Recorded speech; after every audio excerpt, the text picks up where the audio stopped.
নমস্কার বন্ধুরা, কেমন আছেন সবাই? আশা করি ভালো আছেন, আমিও ভালো আছি। তো আজকে আমরা বাচ্চাকে শেখাবো স্মল লেটারের ইউ। ক্যাপিটাল লেটার এবং স্মল লেটারের ইউ দুটো একই হয়। স্মল লেটারেরটা একটু ছোট হয় এবং ক্যাপিটাল লেটারেরটা একটু বড় হয়।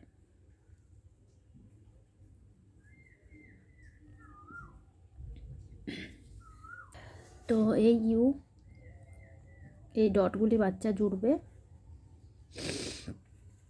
আগের অন্যান্য ভিডিওর মতো এই ভিডিওতেও তাই একই ব্যাপার, এভাবে জুড়ে জুড়ে বাচ্চারা ইউ লিখবে। তো এবার হলো 4 লাইন্স কপিতে কিভাবে লিখবে। এইখানে হবে ইউ, এগুলোই হবে না, এই লাইনে হবে U. U for umbrella, umbrella মানে ছাতা। তো ভিডিওটা এই পর্যন্ত, যদি ভালো লাগে অবশ্যই লাইক করুন।